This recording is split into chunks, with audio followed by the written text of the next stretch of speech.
Hi, it's Dennis Daly. The golden age of radio was one of the shortest golden ages of all time, yet during its run, radio brought about immense change in America.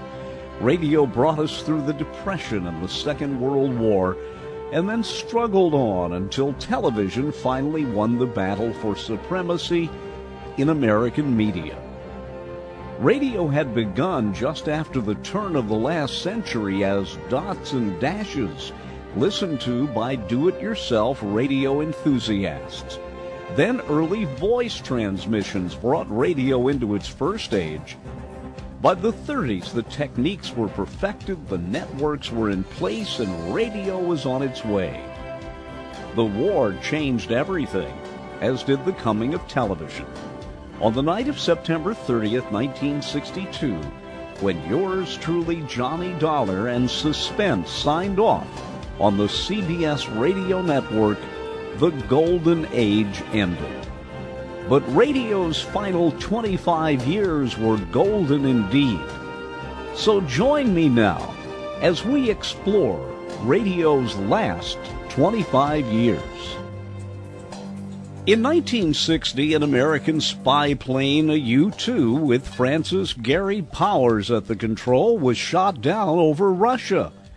In the fall, Massachusetts Senator John Kennedy beat the sitting Vice President Richard Nixon in the race for the White House. A sit-in at a lunch counter in Greensboro, North Carolina, got national attention. Pittsburgh beat the Yankees in the World Series. And in radio, well, things were slowly winding down.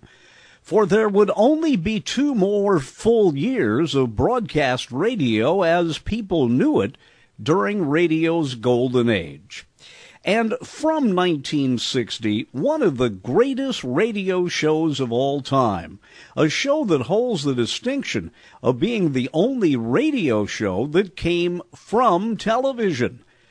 The show Have Gun Will Travel on TV was immensely popular, and CBS knew that a lot of America didn't have television yet. So why not bring it to radio?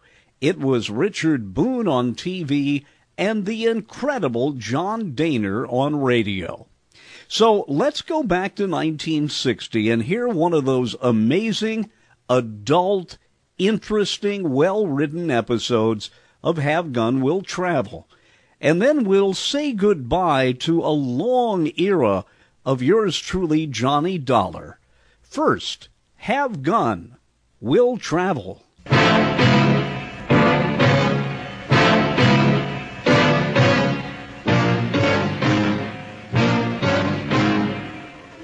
Two armed men against my Derringer are not very good odds.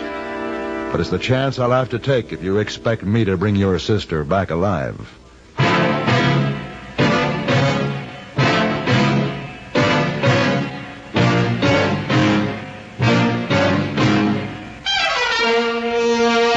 Have Gun Will Travel.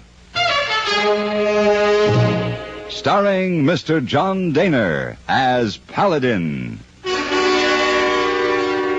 San Francisco, 1875. The Carlton Hotel, headquarters of the man called Paladin.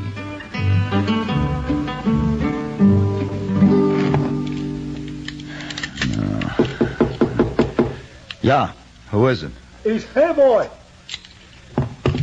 All right. You locked door, Mr. Paladin? It didn't lock itself, boy. Oh, you not usually do this, Mr. Paladin. Just closing the barn door before the horses are stolen. Oh, horse you're not allowed in hotel room. Yes, boy. That's why I sent you to the livery stable. Is everything set? So you load Big Gun and little cousin, too, eh? Little cousin. Oh, yeah, the Derringer. That's the kind of insurance I need for this trip. What about the horses? Oh, yes, sir. Man at Sabre has fast horse ready. Good. He said unless you want where to get fresh ones on trip. Most unusual. Shorties at Prickly Pear Springs, Louis in Lonesome Valley, One Eye in Hangman's Gulch. Tell me, Sir Paladin, why you go these strange places? Get fresh horses, hey, boy. I just put the list with my coat over on the bed, will you please? Yes, sir. You not tell Hey Boy where you go, but he will still help you pack. No, don't bother. I'm all ready as soon as I finish with these guns. Oh, my. What? Ooh, holy my. Hey, boy. Hey, boy, I told you I was all packed. Now, you didn't need to open the saddlebags. Oh, Mr. Paladin, so much money. Ooh. All right, now you know. That's why the door was locked. That's payroll money for a railroad construction crew. They had one shipment stolen, and they've hired me to bring this one in. I'm traveling alone to avoid attracting attention. So for your own protection, hey, boy, and for mine, don't mention this to anyone. You understand? Hey, boy. Ooh. I guess the sight of so much money has left you speechless. For once.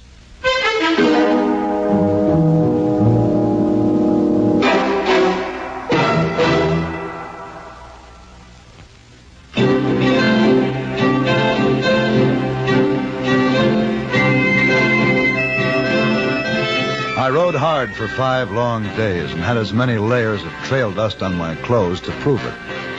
But finally I arrived safely at the miserable town of Terminal. Dirty as I was, I began to feel cleaner as I rode along the filthy street, crowded with the riffraff and the lowlife who follow construction camps. And then, suddenly to my amazement, I saw a young gentleman strolling along as immaculately dressed as if he had just stepped out of a fashionable haberdasher's in New York City. And I wasn't the only one who saw him. 2 men were luring him into an alleyway, and I realized the young man was headed for trouble. Come on, boy. Hey, look out, mister. Look out behind you. Hey.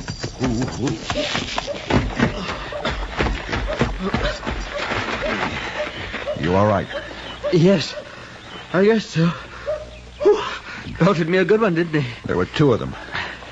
They told me that a man had been injured in here. I'm afraid you fell for an old trick. Here, let me help you up. Oh, thank you, sir. All right.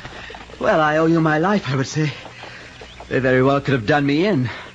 I must repay you, sir. My name is Henry Matthews, Jr. Mine's Paladin, but no, don't worry about repaying. Oh, I insist, Mr. Paladin. You will have supper with us. Meet my father and sister. Your sister, Mr. Matthews? In a town like this? But of course, why not? Well, your clothes make you somewhat out of place in Terminal, much less your sister. Oh, I see what you mean. I suppose it was my clothes that attracted those ruffians. I was looking this curious place over. We've only just arrived. But come along, you must meet my family. I didn't know there'd be a hotel in this town. Oh, you have quite a surprise in store, sir. Yes, I'm sure I have. The current Crusade for Freedom campaign is important to all of us. The forthcoming summit meetings could yield real results for peace and freedom, or they could turn into a propaganda parade for the communists. Now, one pressure on the communists to come to terms is truth. The whole truth Radio Free Europe sends through the Iron Curtain. Your truth dollars or half dollars or whatever you can give will help do the job. Send your truth dollars to Crusade for Freedom, care of your postmaster.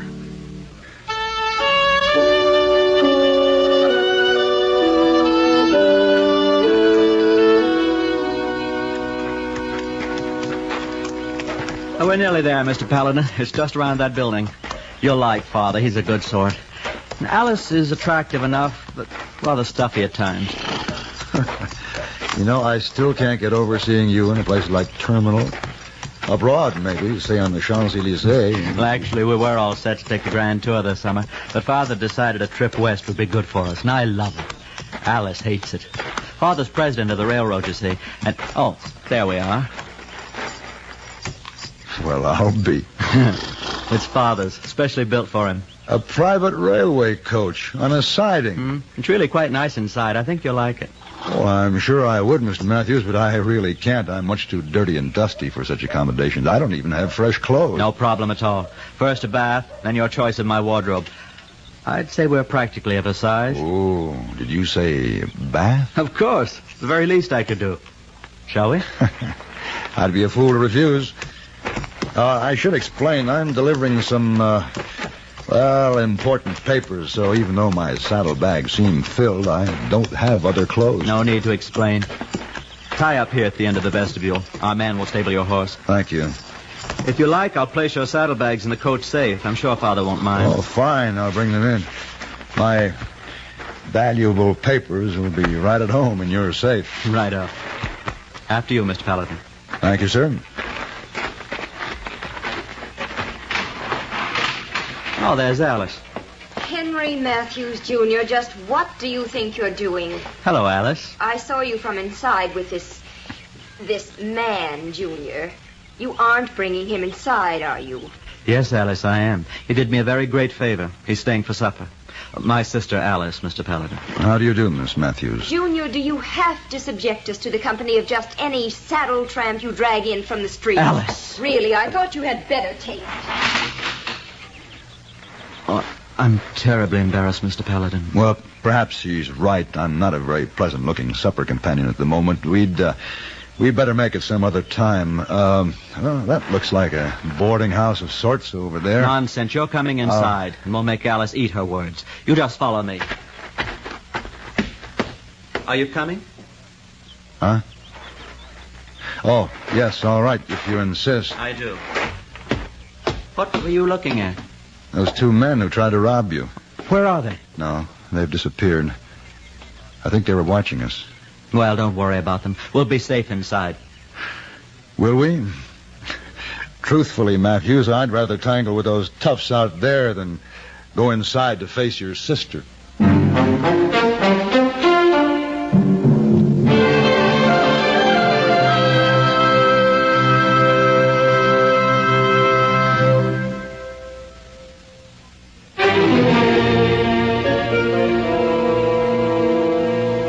I soon forgot about the two rough-looking men outside.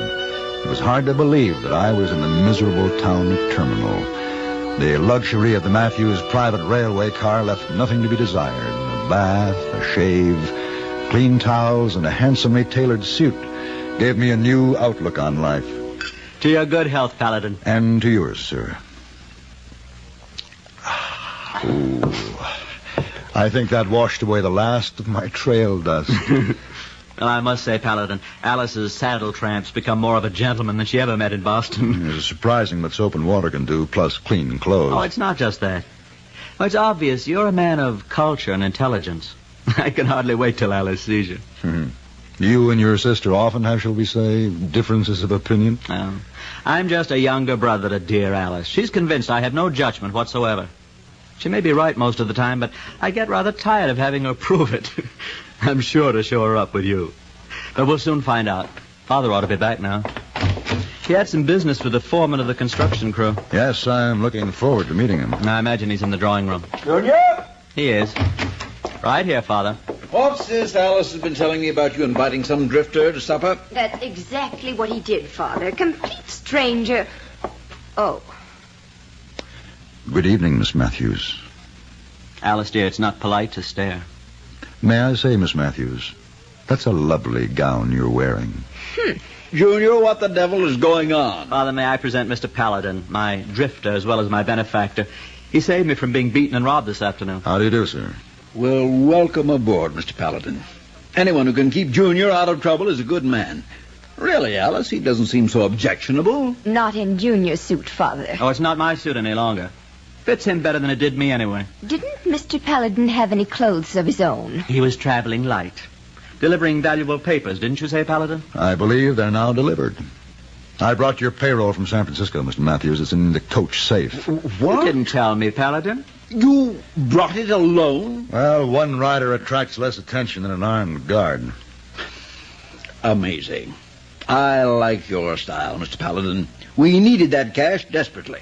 Well, this calls for a celebration. A double one. I've already asked Cook to prepare something special. One champagne, Father. Good for you, Junior. Let's go into supper. I think for once you've done the right thing. Thank you, Father. I thought you'd approve.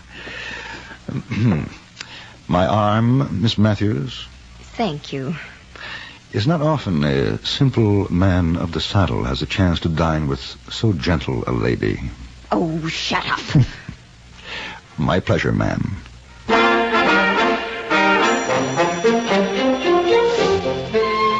I'd have been quite skeptical if someone had told me when I rode into Terminal that I'd soon be dining in plush surroundings on continental cuisine with the president of a railroad, his son, and very lovely daughter. Miss Alice Matthews took every opportunity to discount me as being any kind of gentleman, but to her brother's delight, I was able to counter her every move. After supper, she excused herself for a breath of fresh air on the vestibule. I would have been very happy to join her, but Mr. Matthews wanted to talk business, and talk he did for nearly an hour. Yes, sir, Mr. Paladin, there's plenty of money to be made in the West. Our railroad will serve the new mine. It's just opened limitless possibilities. Really, Father, our guest has been riding night and day on our behalf. We ought to turn in so he can have the rest he's certainly earned. We've been terribly rude, Mr. Paladin. Will you forgive us? No, there's nothing to forgive. I've enjoyed the company, and the supper was superb. My compliments to your chef, and my deep appreciation to Miss Matthews. His dear Alice rather retreated in confusion, didn't she? Say, I didn't see her come back into the coach. And no doubt retired some time ago. Business talk rather bores Alice. And Paladin here showed her up beautifully on any other subject. Well, I didn't mean to. Exactly. Well, she deserved it. I'm forever grateful to you. Show Mr. Paladin to his quarters, Junior. Good heavens. Stay clear of the window. What was that? Looked like a stone. Someone threw it into the coach. Wait a minute. Yeah, here it is. It's under the table. There's a note tied to it. A note? What could that mean? We'll soon see. Yeah, there's a ring in it. Wasn't Miss Alice wearing this? Why, yes. This is her ring. I don't understand. I'm afraid I do. This note. Miss Matthews is being held for $10,000 ransom. She's been kidnapped.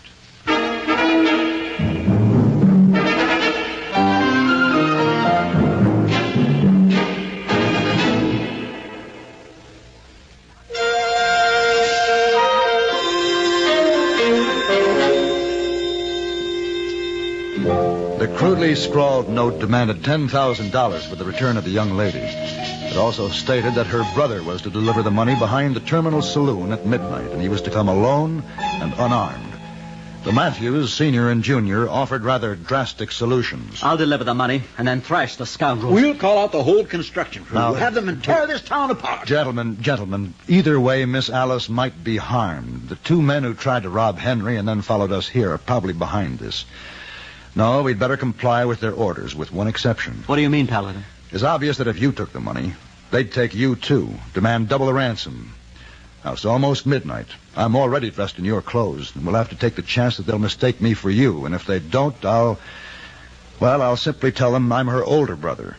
After that, I'll just see what I can do. But couldn't I? It's brave of you to offer, Junior, but Mr. Paladin's better equipped for this sort of thing. We'll pay you well, sir. No, I wouldn't think of it. That's very sporting of you, Mr. Paladin, but nonsense. Well, can't I even go with you? They said alone, Junior. Yes, but he won't be armed. No, not with my 6-gun, just its little cousin, well concealed. I beg your pardon? My Derringer. Good idea, Mr. Paladin. Now, there's only one thing that bothers me. Yes? Your sister. The kidnappers might accept me as her brother, but I doubt if she will. I had a feeling I was being watched from the moment I stepped out of the railway coach. The gambling saloons were doing a big business, so there were very few people on the street. I found the terminal saloon and walked behind it into the darkness. And the vague feeling that someone was behind me suddenly grew less vague when I felt a gun barrel against my back. Don't move, mister.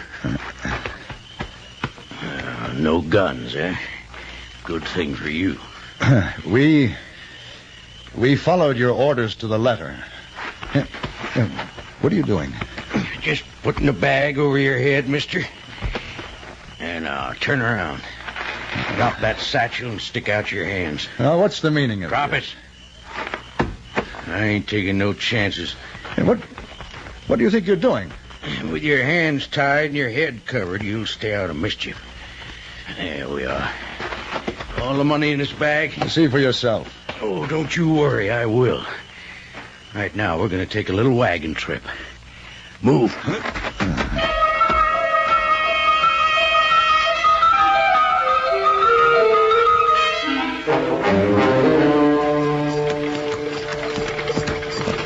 Oh, there. Oh. There, end of the line, mister. Climb down. How can I? I can't see with this confounded sack on my head. My hands are tied. Oh, well, then I'll just help you. How's that? Yeah, you dude sure ain't good at getting in and out of wagons. Come on. Get up and let's go.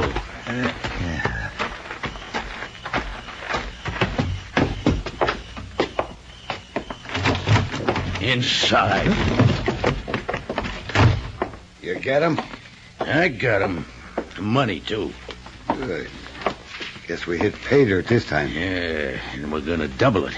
My father will hear about this. Oh, that's right, Sonny. We'll get word to him. Should I put him in the other room with the girl? Yeah. I want to take a good look at this money.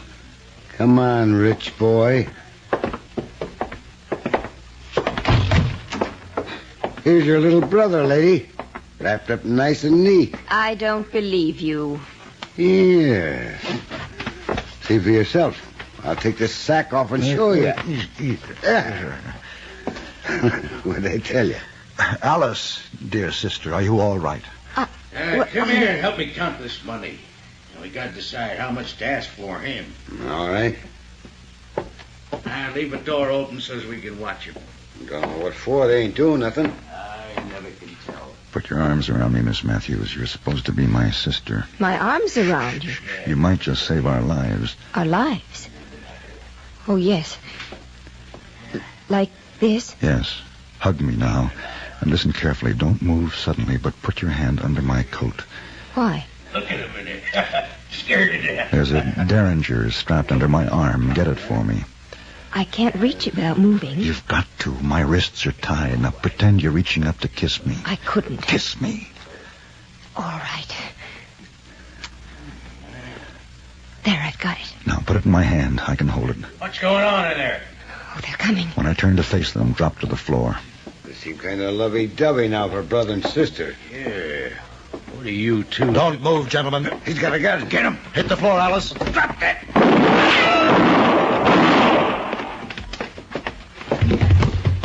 Are you all right, Miss Matthews? Yes. Are they dead? They are. Oh. Oh, thank heavens. Mr. Paladin, I must apologize for the way I acted. Don't give it another thought, Miss Matthews. It seems our whole family is indebted to you. Isn't there any way I can show my gratitude? Well, you might untie my hands.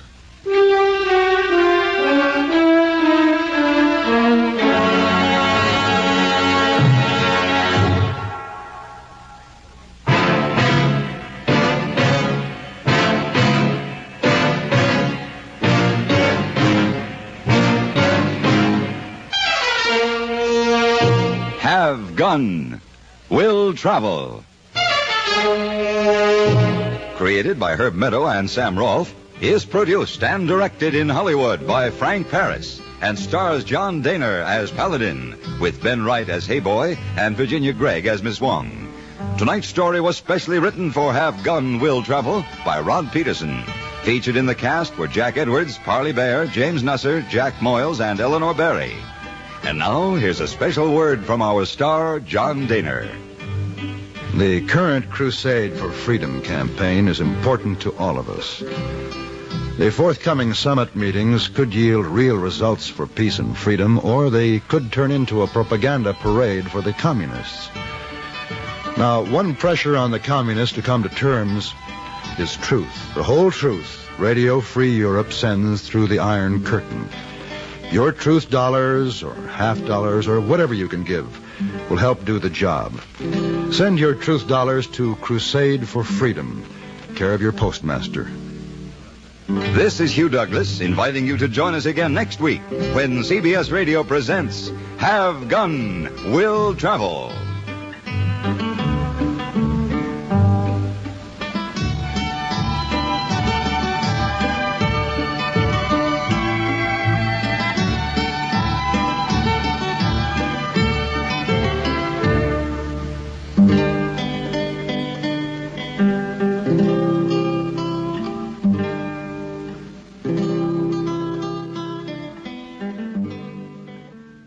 From 1960, an interesting, well-written, well-acted episode of Have Gun Will Travel, starring one of my favorite radio actors, John Dehner. Yes, radio was just a couple of years away from dying, but they were still doing it, especially at CBS, exceptionally well.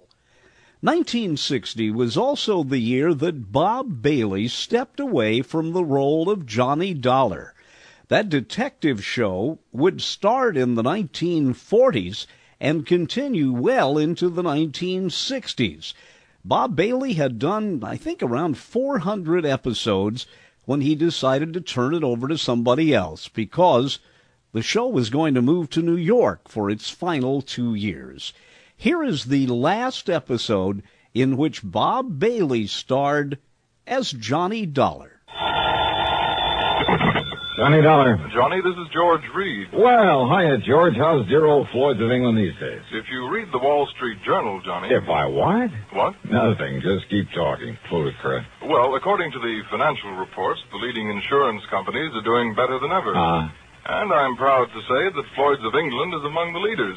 Does that answer your question? So, as head of the North American office, the company has given you a big fat raise? No. And you'd like to celebrate by taking me out to dinner tonight? No such luck. Just name the time and place, and I'll... What'd you say? Listen, Johnny, you'll get far more than a free meal out of this. And you are available. Completely? All right. I have a problem, a rather unusual one. Have you ever handed me one that wasn't? Well, of course Well... Never. So what's it all about? Well, I fully realize you're somewhat averse to acting as a bodyguard. George. But I assure you, this situation is somewhat unusual. You said that. Therefore... And it doesn't change my feeling about these bodyguard assignments. At least come over here and talk about it, will you? Oh, sure, if you're willing to pay my taxi fare for nothing. For nothing, eh? That's right. We'll see. Oh, yeah, we'll see.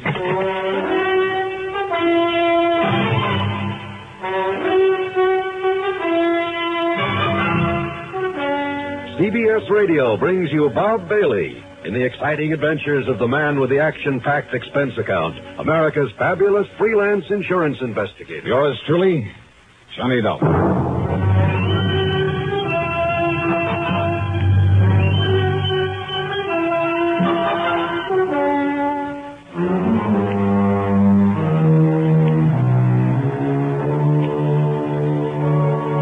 Expense account submitted by Special Investigator Johnny Dollar to Floyd's of England, North American Office, Hartford, Connecticut. Following is an account of expenses incurred during my investigation of the empty threat matter.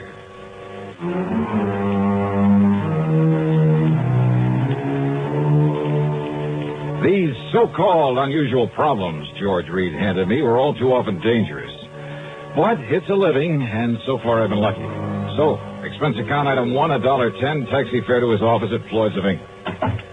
Come in, Johnny. Sit down. Yeah, sure. Thanks. I'm glad to see you. Glad you could make it. Well, I'm not so sure I am. What's it all about, George? Charles Stockerly is our client's name. He's a retired attorney. And somebody that he sent to the pen has got out now and is gunning for him. Possibly. Yeah. Where does he live? He doesn't. You want me to act as bodyguard for a dead man? Well, I mean, he has no regular address. It's like this, Johnny. Yeah, please, let's get on with it. Stockerly had a highly successful career right here in Hartford. Married, brought up a couple of adopted youngsters. All in all, managed to live the good life. Except perhaps for the fact he worked too hard. So? Now, mind you, I don't mean to imply that he ever went off his rocker, but when his beloved wife died a couple of years ago, and with that worthless, hateful son of his still around to worry him... Adopted, you say? Yes, both young Andrew and his married sister Joyce. She's a wonderful girl, by the way. So what about? Nothing. I simply mentioned them in passing. The point is, Mr. Stockerly has quite a bit of insurance, which is why he didn't hesitate to contact me regarding these apparent attempts on his life. You kind of punched that word apparent. Because when he first told me about this thing, considering his extremely upset and nervous condition, well, frankly, I didn't take him too seriously. Is he an older man? In his early 60s. But now, apparently, and I use that word again, these threats have become very real, which is why he's been running away. Running away? Well, I told you he has no permanent address. And now that he's demanded your protection, that you stop whoever is trying to kill him, if somebody really is. All right, where is he, George? At the moment, in Tahiti. Tahiti? Yes, living in the seaport town of Papeete. Well? George. Yes? I don't want this job, not one bit. Oh, now, Johnny. But I'll take it on. For just one reason. Yes? All my life, I've dreamed about someday seeing Tahiti. Item 2 on the expense account includes $8 plane fare, Hartford to New York City. $785.30 to the Fiji Islands. Then we'll call it a total of $850 for plane tickets and a handful of incidentals. It took over a full day of flying for me to reach the town of Nandi on the western shore of the little Pacific island of Viti Levu. But it was a lot better than a couple of weeks aboard a steamer. Another hop took me across the island to Suva. And there, well, it's picture postcard country, all of it. Vast, heavy tropical forests. Millions, billions, beautiful blossoms everywhere. Picturesque South Sea villages full of thatched huts, palm-lined beaches, and the magnificent clear blue water breaking over reefs of coral. The people, fascinating, many of them East Indians, the women dressed in saris, the men wearing large white turbans. And there were plenty of the native Fijians with their wild, wiry, bushy hair that seems to stand on end. From Suva was an overnight flight to Papeete in a flying boat. A lot of travel time, a lot of expense, but certainly worth it. Tahiti, with its black sand beaches and coconut palms, its tremendous carpet of tropical foliage and flowers, from the shoreline back to the mountains, the soft, almost caressing climate. Oh, yeah, it's really an ideal place to get away from it all. Sound nice? You want to go there? Well, it made me want to stay there. Yeah, it's the one place I've found where I get really, completely relaxed. And I made up my mind to take the fullest possible advantage of it, job or no job. I learned that Mr. Charles Stockley, the man who'd sent for me, lived in a small bamboo house near the water's edge within easy walking distance of the hotel where I'd registered. But my nice, idyllic dream was quickly shattered when I found him there. When I found what was left of him.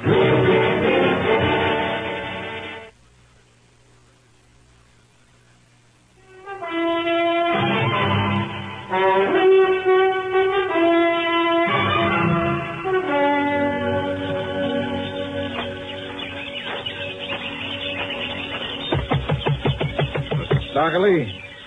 Just 1 minute, please. Yeah, sure.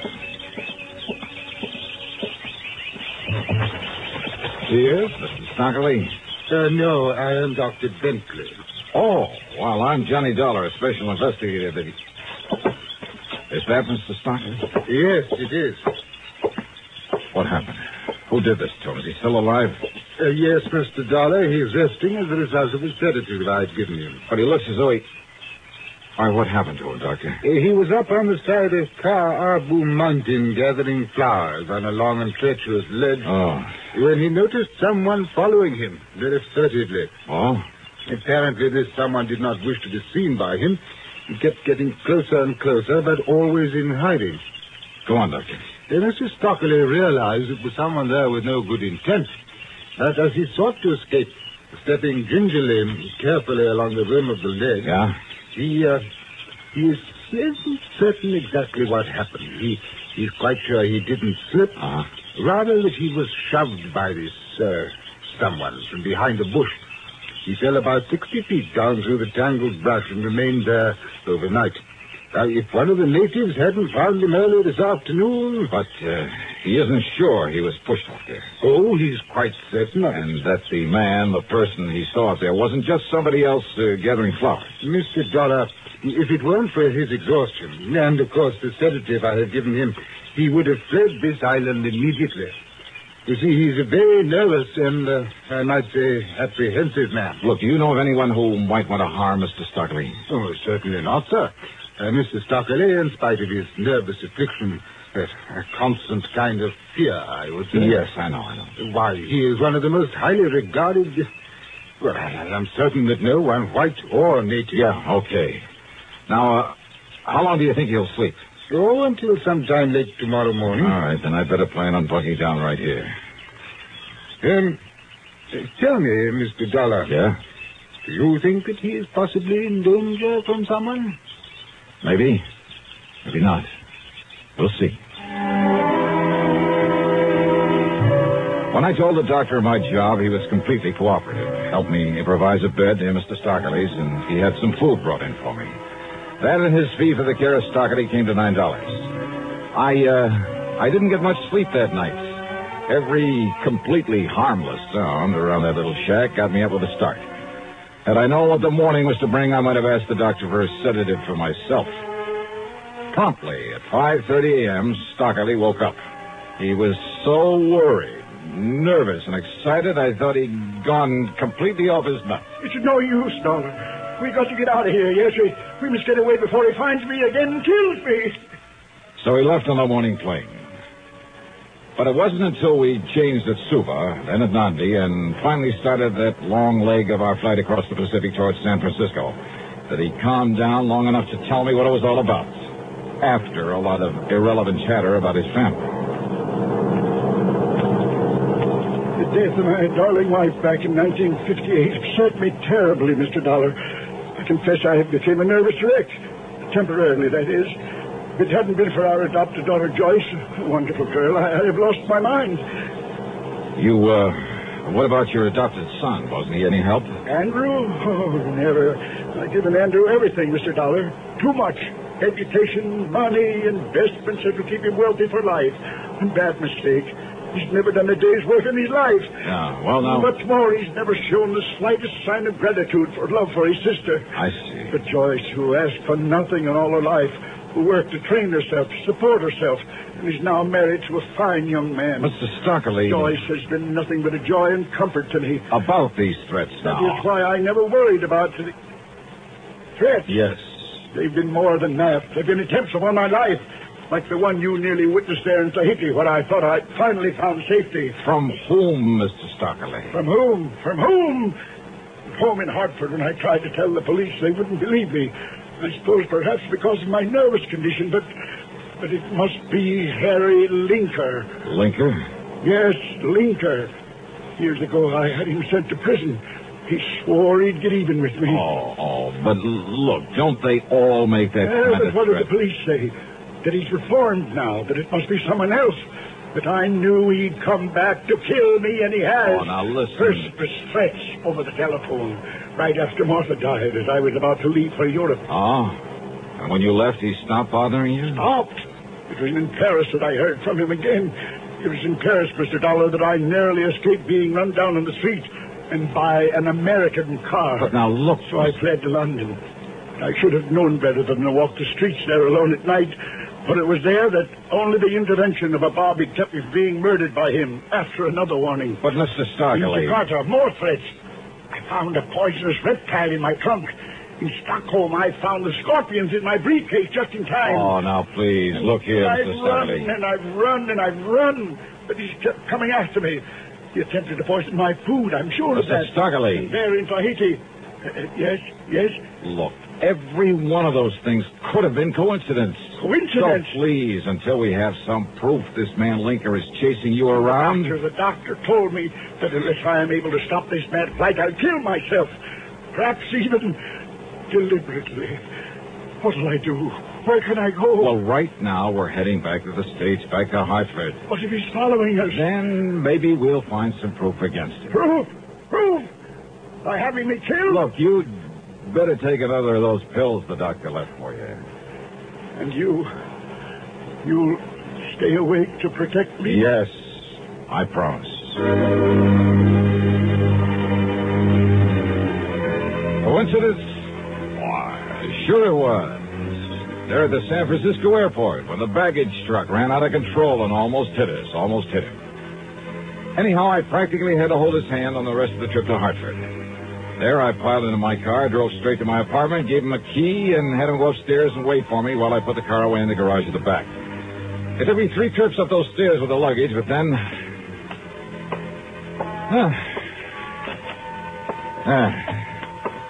There we are, all set. Aren't you going to lock the door, Mr. Dollar? Oh, please, now, don't worry. I've sprung the catch.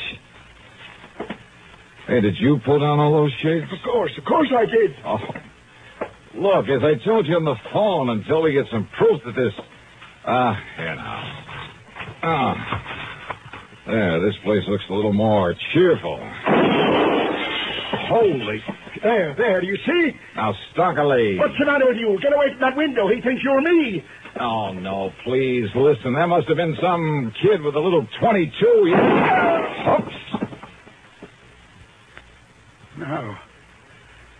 Now, do you believe me, Mr. Dollar? Yeah, you got a point.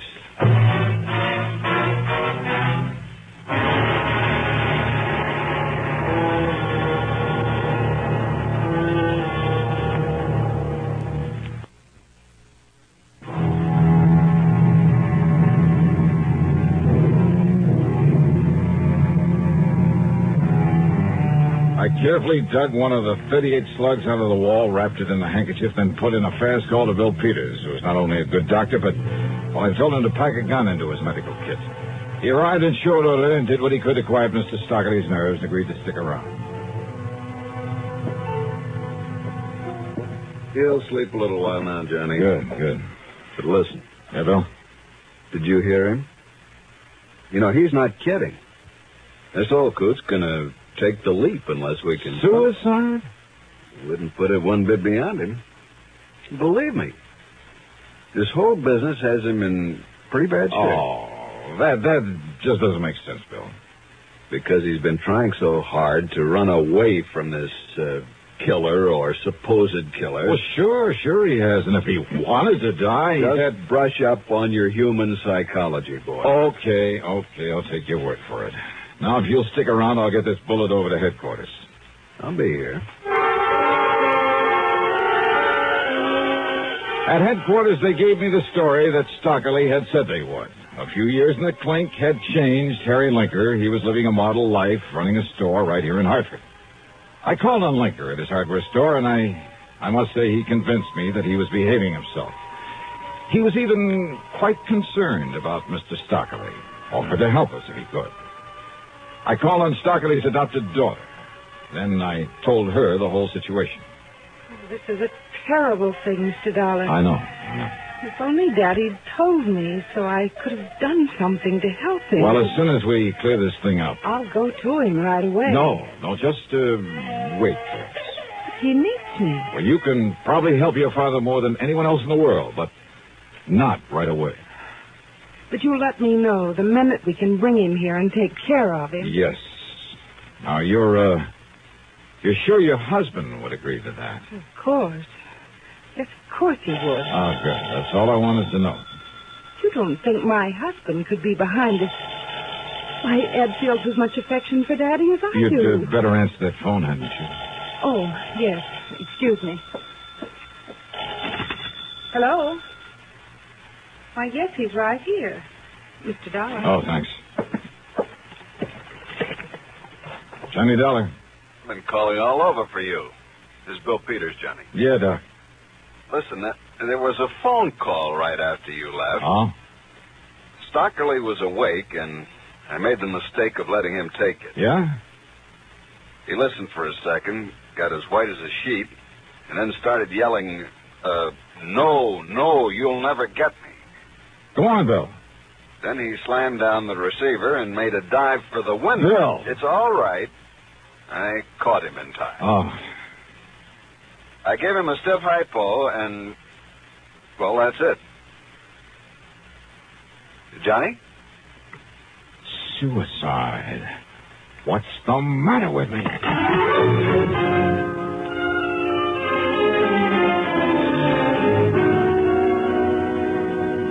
I tore on over to George Reed's office at the insurance company. Here you are, Johnny. Our copy of Mr. Stockley's policy. Yeah, good. All right. Well, let me see if As you'll note, his adopted daughter, Joyce, is the sole beneficiary. Yeah, I see. But Andrew, the adopted son, is specifically omitted. Irrevocably. So if you think he might have anything to gain by Mr. Stockley's death, you're wrong. Huh? Look. Here it is. The suicide clause. Well, of course. All right. So maybe Andrew couldn't get any of Stockley's money. But if that old man killed himself, neither could Joyce. And believe me, Andrew would love that. Oh? So, these attempts on the old man's life, were they? Were they really? What? Or were they just part of a long, drawn-out, careful campaign to drive him off his rocker, make him kill himself? But if that's Can true... anybody prove that Andrew actually tried to kill him? No. In spite of all sorts of opportunity, and with plenty of money to follow him all over the world, to plague him, to worry him, to... All right. Where does he live, George? Andrew, I mean. Have you got his address? Well, yes, Then give it to me, quick.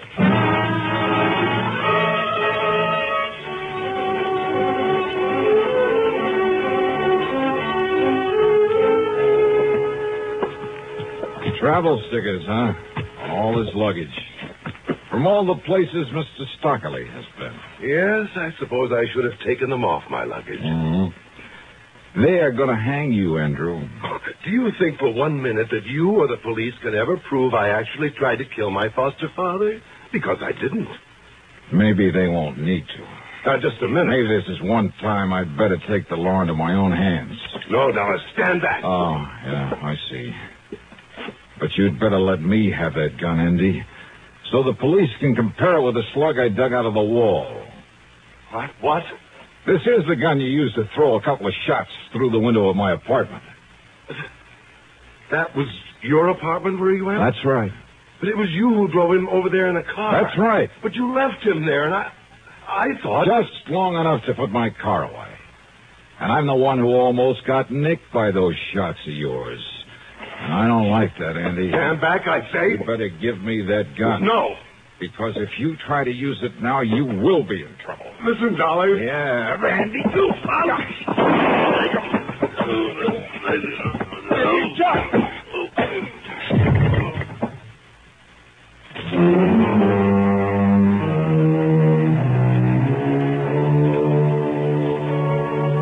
All I hope is they lock that bird up for the rest of his life. And that somehow Joyce and her husband can bring the poor old man back to normal. Expense account total? Hold your hat. It's $2,561 even. Yours truly, Johnny Dollar.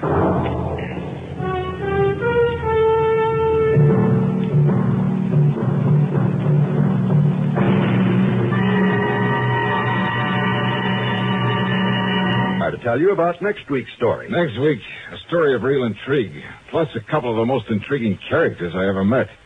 Join us, won't you? Yours truly, Johnny Dollar.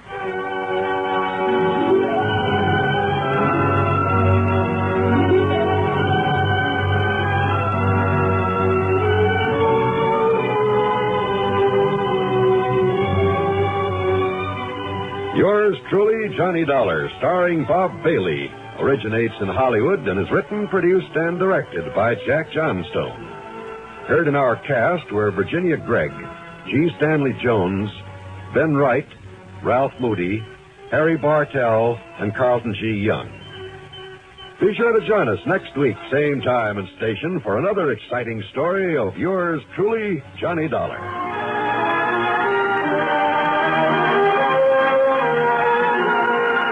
This is the CBS Radio Network.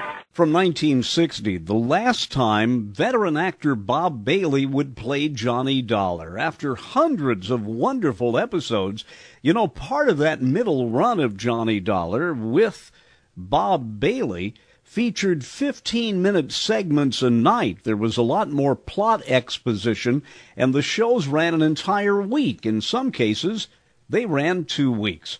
I was just looking over the list of people who played Johnny Dollar over the years.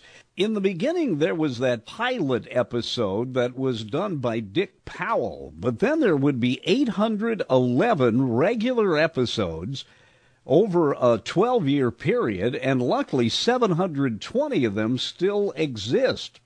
Well, after Dick Powell did the Johnny Dollar episode, he went on to other things, and Charles Russell was chosen. Now, he was the first Johnny Dollar, and his portrayal was okay, but it was very much out of the cloth of all the other radio detectives. Then the torch was passed to actor Edmund O'Brien, Those were really good shows, but I think of the Johnny Dollar, Edmund O'Brien era as being kind of a different Johnny Dollar, a separate but equal, if you will. Then actor John Lunn stepped in for 2 years. The show was off the air for a few months, and then in October of 1955, it came back with a vengeance as Bob Bailey took over as Johnny Dollar. In 1960, it was announced the production was going to move to the East Coast, and so Bob Bailey decided not to go with it. There were 2 actors who played Johnny Dollar out of the New York studios of CBS. Jack Johnstone continued to write, Bob Reddick, and then Mandel Kramer there at the last, and many say that his was the second best Johnny Dollar. About 3 or 4 shows back from the last show that Bob Bailey did, Jack Johnstone wrote an interesting program in which Johnny gets called to all kinds of different things at once, and it gives a lot of his old friends a chance to thank him. It is in this episode that Bob Bailey is allowed to thank the staff. It's kind of a going-away party for Bob Bailey a couple of weeks before he actually went away. Now also from 1960, the almost swan song, the very end of that thank you episode of yours truly, Johnny Dollar. Well, Johnny, we just thought that maybe a gathering of your friends, your real friends, Johnny, I mean that. And if there's anything you want, Johnny, this house, a nice yacht, a couple more cars, anything, Johnny. Anything, huh? Yes, sir. More than this? Well, look, if I can somehow hold on to the friendship of people like you, that's all I ask. Believe me, it's the most that anybody could ask.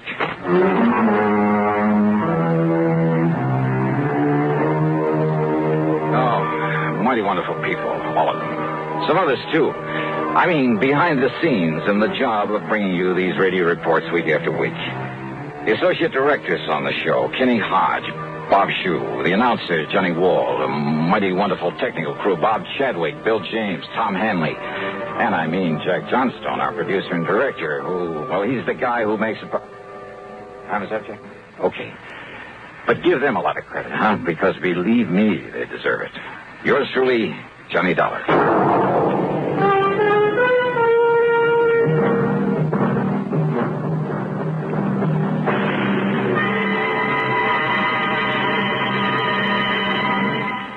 Stop and think a minute. Just how well do you know the 2 presidential candidates? How fully informed are you on the main issues of their campaigns? Well, you can learn a lot about Vice President Nixon, Senator Kennedy, and what they stand for if you listen to Presidential Countdown, a special series of pre-election broadcasts presented each week by the Public Affairs Department of CBS Radio News.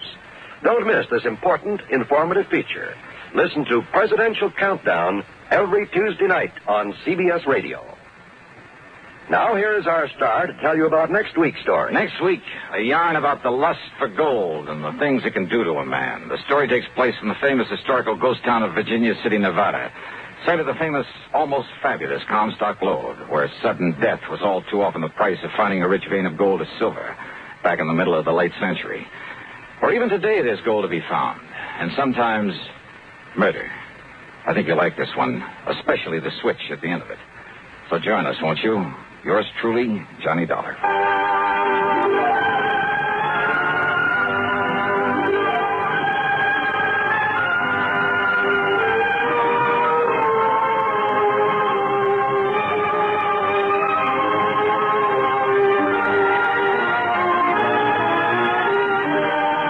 Yours truly, Johnny Dollar, starring Bob Bailey. Originates in Hollywood and is written, produced, and directed by Jack Johnstone. Heard in our cast were Virginia Gregg, Larry Dobkin, G. Stanley Jones, Harry Bartell, Vic Perrin, John Daner, Howard McNear, Marvin Miller, Forrest Lewis, and Herb Vigran. Be sure to join us next week, same time and station, for another exciting story of yours truly, Johnny Dollar. This is John Wall speaking.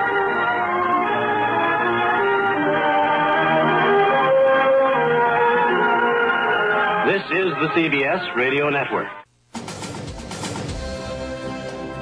I'm Dennis Daly. Thanks for going along on our journey through the final 25 years of radio. Radio's golden years. Join me again next time.